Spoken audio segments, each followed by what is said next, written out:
इस बात को ज़हनी तौर पर तैयार रहें कि आने वाले मार्कों में क्योंकि दुश्मन ज़्यादा तैयार होकर, मुनज़्ज़म होकर, ज़्यादा बड़ी ताकत से हमलावर होगा, तो हो सकता है हमें बहुत ज़्यादा नुकसान भी उठाना पड़े।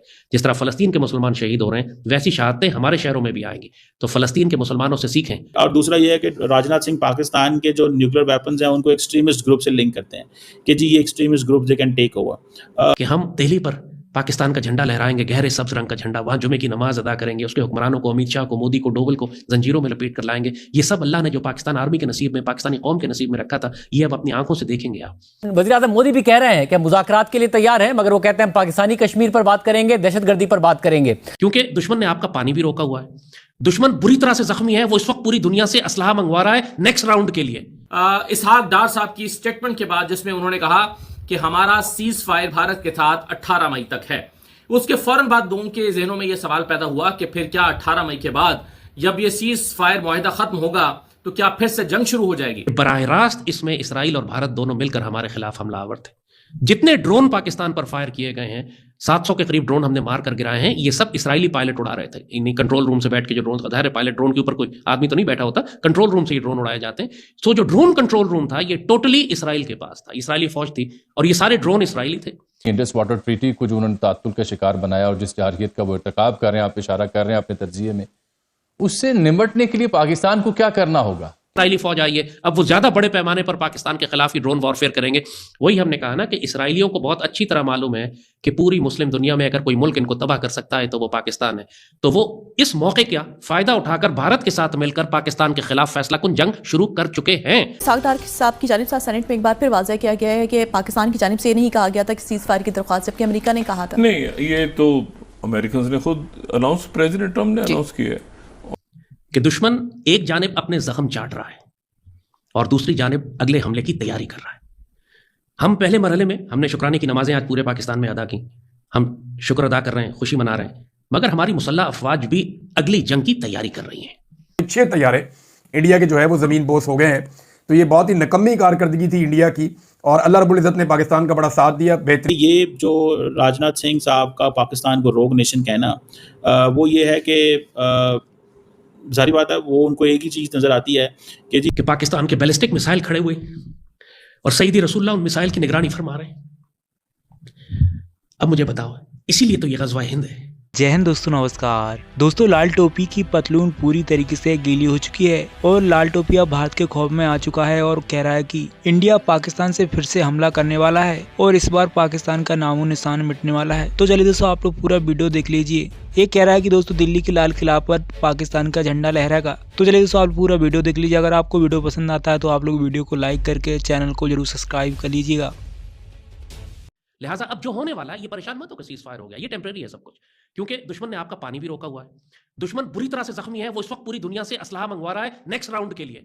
जाहिर है हम भी यही काम कर रहे हैं, हम भी चीन से और तुर्की से असलहा मंगवा रहे हैं, हमें भी अंदाजा बहुत अच्छी तरह है, कौम को ना मालूम हो लेकिन पाकिस्तान के सिपा सलारों को और हमारी फौज को बहुत अच्छी तरह मालूम है कि अगला राउंड बहुत नजदीक है और जिस किस्म की डिप्लॉयमेंट दुश्मन इस वक्त कर रहा है। और फिर यह भी याद रखिएगा, जैसे कहा ना आपसे हमने, कि यहूदियों को यह बात बहुत अच्छी तरह मालूम है कि उनका फैसलाकुन तसादुम पाकिस्तान के साथ होगा। तो ये जो हमला पाकिस्तान पर हमारे अभी हुआ है, ये पाकिस्तानी कौम को ये बात मालूम नहीं है कि बराह रास्त इसमें इसराइल और भारत दोनों मिलकर हमारे खिलाफ हमलावर थे।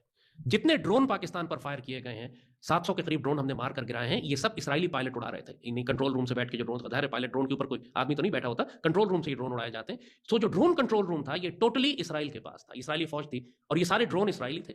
और अब चूंकि हमने 600-700 ड्रोन इनके मार गिराए हैं, लिहाजा मजीद हजारों की तादाद में ड्रोन इसराइल से पिछले चंद दिनों में दोबारा लाकर दिए गए, नए कंट्रोल रूम बनाए जा रहे हैं, नई इसराइली फौज आई है, अब वो ज्यादा बड़े पैमाने पर पाकिस्तान के खिलाफ ही ड्रोन वॉरफेयर करेंगे। वही हमने कहा ना कि इसराइलियों को बहुत अच्छी तरह मालूम है कि पूरी मुस्लिम दुनिया में अगर कोई मुल्क इनको तबाह कर सकता है तो वो पाकिस्तान है। तो वो इस मौके का फायदा उठाकर भारत के साथ मिलकर पाकिस्तान के खिलाफ फैसलाकुन जंग शुरू कर चुके हैं। उन्होंने शुरू कर दी है, लेकिन पाकिस्तानियों को भी एहसास नहीं है कि उनके खिलाफ असल जंग करने वाला हिंदू मुशरिक नहीं, वो वही सेहूनी यहूदी है कि जो मशरक़ वस्ता में और फ़लस्तीन में आज फ़लस्तीन के मुसलमानों का कत्लेआम कर रहा है। तो इस वक्त पाकिस्तान के मुसलमान अच्छी तरह समझ जाएं, ये ग़ज़वा हिंद सिर्फ हिंदू मुशरिकों के खिलाफ नहीं है। बेशक हम इंशाल्लाह इनके हुक्मरानों को जंजीरों में लपेट कर लाएंगे, लेकिन फ़लस्तीन की मदद करने और फ़लस्तीन को मस्जिद अक्सा को आज़ाद कराने की पहली जंग भी यही ग़ज़वा हिंद है। तो ये तवील चलेगी, जल्दबाजी ना करें, शोर ना मचाएं, जितना वक्त अल्लाह देता है इसको तरबियत के लिए इस्तेमाल करें। पाकिस्तानी कौम बहुत जल्दबाज है, क्यों नहीं हो रहा, क्यों नहीं हो रहा, जल्दी क्यों नहीं कर रहे। ये लंबी जंग है और खुरेज जंग होगी। अभी आप सेलिब्रेट कर रहे हैं, पहली जंग में अल्लाह ने आपको विक्ट्री दी है, लेकिन इस बात को ज़हनी तौर पर तैयार रहें कि आने वाले मार्कों में क्योंकि दुश्मन ज़्यादा तैयार होकर, मुनज़्ज़म होकर, ज़्यादा बड़ी ताकत से हमलावर होगा, तो हो सकता है हमें बहुत ज़्यादा नुकसान भी उठाना पड़े। ये के पास जाना फिर ज़ाहिर बात है, that has a lot of significance, उसकी सिग्निफिकेंस होती है। क्योंकि और दूसरा ये है कि राजनाथ सिंह पाकिस्तान के जो न्यूक्लियर वेपन्स हैं, उनको एक्सट्रीमिस्ट ग्रुप से लिंक करते हैं कि जी ये extremist group they can take over. So far International Atomic Energy Agency जो है, वो उसने पाकिस्तान का जो न्यूक्लियर प्रोग्राम है उसको इंतहाई सेफ, सिक्योर कहा हुआ है। लेकिन आई फियर कि ये कैंपेन चलाएँगे, या तो इस वक़्त ये एक पॉलिटिकल मूव है क्योंकि इस वक़्त मोमेंटम है, क्या बात करें, जब भी आपने ख़ास तौर पे अपनी अफ़वाज के पास जाना होता है। मेरा ख़्याल है राजनाथ सिंह साहब कल ये ऑपरेशन सिंदूर के सिलसिले में जो डिफरेंट जगहों के दौरे कर रहे थे, ये वो एक चीज़ है। मेरा ख़्याल है कि दैट इज़ द स्टोरी। सो ये एक तो चलो उसको भी वो कहते हैं ना कि जिसको वो कहते हैं जी हमारा जो ऑपरेशन सिंदूर था, ये बहुत बड़ा एक्शन था जो इंडिया ने लिया अगेंस्ट पाकिस्तान। ज़ाहिर बात है कोई मुल्क भी किसी बुनियाद के ऊपर बना के एक्शन तो ले सकता है, लेकिन पाकिस्तान की एक शुरू से कोशिश रही है कि हम दुनिया के सामने साबित करें कि हमारे ऊपर एग्रेशन हो रहा है, और पाकिस्तान उसको साबित करने में लगा रहता है। इंडिया जो है ना, वो कहता है जी मैं विक्टिम हूँ और मैं विक्टिम होने की बुनियाद पे ये एग्रेशन करता हूँ। सो फर्स्ट इंडिया को अपनी विक्टिम होने की वो बतानी पड़ती है। अच्छा, दुनिया क्या है? दुनिया समटाइम्स इसको मानती है, समटाइम्स नहीं मानती। 2019 में दुनिया मान गई थी कि जो इंडिया के साथ हो रहा है जी गलत हो रहा है, ये है, वो है। 2025 में दुनिया ने वो बात नहीं की जो थी। अभी देखिए ना, इंडिया के सारे लोग क्या बातें कर रहे हैं, अमेरिका हमारे साथ क्यों नहीं खड़ा हुआ, अमेरिकन है हमें क्यों डॉज किया, रशिया ने हमारे साथ उस तरह क्यों खड़ा नहीं हुआ। सो दुनिया जो है ना, वो अपनी कंफर्ट भी ढूंढती है। दुनिया सारा टाइम इंडिया के साथ खड़ी तो है, लेकिन इस तरह खड़ी नहीं है कि वो कहेंगे कि जो इंडिया कहेगा हम मान लेंगे। सो मुझे ऐसा लगता है कि ये जो उन्होंने बात की है राजनाथ सिंह ने, वो बड़ी इंपॉर्टेंट बात है। ठीक है, अब जिसे वो कहते हैं ना कि अब इंडिया फर्स्ट यूज़ की तरफ भी जाएगा, याद रखिएगा। Now India will go for the first use. India ने, आपको पता है कि नो फर्स्ट यूज़, इन्होंने हमारे स्ट्रेटेजिक इंस्टॉलेशंस पर, एयर बेसिस पे क्रूज मिसाइल फायर किए। उनका मकसद बिल्कुल वाज़ेह था कि पाकिस्तान की पहली जो आंखें हैं, जो आइज़ एंड ईयर्स हैं हमारे, पहले इनको अंधा गूंगा बहरा पाकिस्तान को कर दिया जाए, ताकि पाकिस्तान इनके बाद में आने वाले हमलों को देख ना सके। तो इनके सारे हमले, जितने भी ड्रोन हमले इन्होंने और क्रूज हमले किए, इन्होंने हमारे एयरपोर्ट्स पे किए, एयर बेसिस पे किए, हमारे रेडार्स के ऊपर किए। अल्लाह का शुक्र और एहसान है कि वो सारे मार कर गिराए गए। नुकसान थोड़ा बहुत हुआ उन्हें, जाहिर है, वो हर जंग में होता है, लेकिन ये भी अल्लाह का एहसान है कि जब हमने जवाबी कार्रवाई की तो उससे 50 गुना ज़्यादा नुकसान इनका हुआ। पूरी दुनिया में जिस तरह आपने देखा कि अल्लाह ने इनको जलील करके रख दिया। होगा कैसे होगा दिल्ली पे पाकिस्तान का झंडा, क्या देख रहे हैं आप? हाँ अहमद, मैं तुम्हें बता नहीं सकता हूँ यार। यानी एक्साइटमेंट से बिजली के करंट हैं पूरे वजूद में दौड़ रहे हैं। अपनी खुशनसीबी पे यकीन नहीं आ रहा है कि क्या हम वो खुशनसीब जनरेशन हैं जिसको सईदी रसूलुल्लाह ने जो बिशारतें ग़ज़वा हिंद की अता फरमाई थी, वो हमें नसीब हो गई हैं।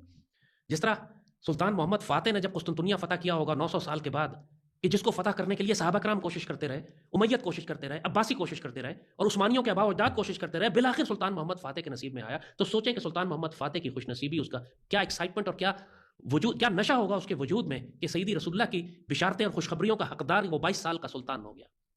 सोचें उन मुसलमानों की खुश एक्साइटमेंट और खुशी और शुक्र का क्या आलम होगा कि जो 12,000 के लश्कर के साथ तारिक बिन ज़ियाद जाते हैं और अंदलुसिया फ़तह कर लेते हैं, जहाँ पे अगले 800 साल तक मुसलमानों की हुकूमत बनती है।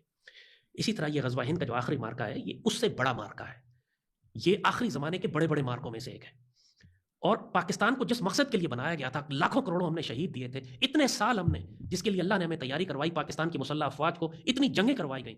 आज दुनिया कह रही है कि Pakistan army is the most battle trend army in the world. ये जो दहशतगर्दी हमारे ऊपर पिछले 20 साल तक मुसल्लत रही, इसका एक खैर का पहलू ये था कि अल्लाह हमारी आर्मी को इस आने वाले गज़वे के लिए तैयार भी कर रहा था। तो आप मुझसे पूछते हैं कि how do I feel excited, feel blessed, खुश नसीब महसूस हो रहा है। और एक्साइटमेंट है कि मेरे मालिक वो सारी खुशखबरियाँ जिसकी आपने बिशारतें दी थी कि हम दिल्ली पर पाकिस्तान का झंडा लहराएंगे, गहरे सब्ज रंग का झंडा, वहाँ जुमे की नमाज अदा करेंगे, उसके हुक्मरानों को, अमित शाह को, मोदी को, डोवल को जंजीरों में लपेट कर लाएंगे। ये सब अल्लाह ने जो पाकिस्तान आर्मी के नसीब में, पाकिस्तानी कौम के नसीब में रखा था, ये अब अपनी आंखों से देखेंगे आप। अब जबकि वज़ीर आज़म मोदी भी कह रहे हैं कि मुज़ाकरात के लिए तैयार हैं, मगर वो कहते हैं हम पाकिस्तानी कश्मीर पर बात करेंगे, दहशतगर्दी पर बात करेंगे।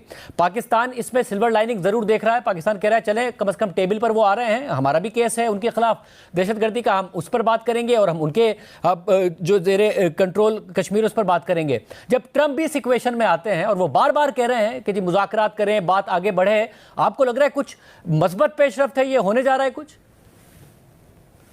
बहुत अरसे से दुनिया की ये ख्वाहिश है कि पाकिस्तान और भारत आपस में मज़ाकरात करें। मसला ये है कि मज़ाकरात किस मौजू पर हों। पाकिस्तान की ख्वाहिश हमेशा ये होती है कि जो बुनियादी मसाइल हैं उनकी तरफ आया जाए। पाकिस्तान का मौक़िफ़ ये है कि बुनियादी मसला कश्मीर का मुस्तक़बिल है, कश्मीर के बारे में कुछ फ़ैसला होना चाहिए, हमारे दरमियान उस पर बात होनी चाहिए। भारत का मौक़िफ़ ये है कि दहशतगर्दी जब तक है तब तक दहशतगर्दी मौजू है। बिलाखिर दोनों को दरमियान में आना पड़ेगा, लचक दिखानी पड़ेगी। पाकिस्तान को भी बाज़ चीज़ें माजी के हवाले से तस्लीम करनी होंगी, भारत को भी बाज़ चीज़ें तस्लीम करनी होंगी, और अगर कोई दरमियान में मफाहमत कराने वाला हो तो और ज़्यादा सहूलत होगी। लेकिन ये मस्बत बातें कहने के बाद ज़रा तंबीह भी कर दूं, माजी का रिकॉर्ड ये है कि दोनों मुल्कों की अंदरूनी सियासत के हवाले से सोचा जाता है, उसके हवाले से बात होती है, और क्योंकि वो दोनों का तनाजुर अपनी अपनी जगह कायम है, 1947 से दोनों के दरमियान बोध बढ़ता चला जा रहा है। भारत में एक बहुत बड़ी कंस्टिट्यूएंसी पैदा हो।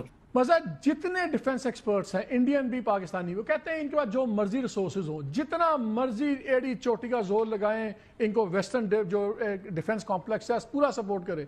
जहां हम आज खड़े हैं वहां पहुंचने के लिए को कम से कम 2-3 साल चाहिए। मोदी के पास भी 2-3 साल ही बचे हैं अब अपनी गवर्नमेंट के, 29 तक है। आपको लगता है कि कुछ कर पाएगा नया, ये कोई तमाशा खड़ा कर पाएगा?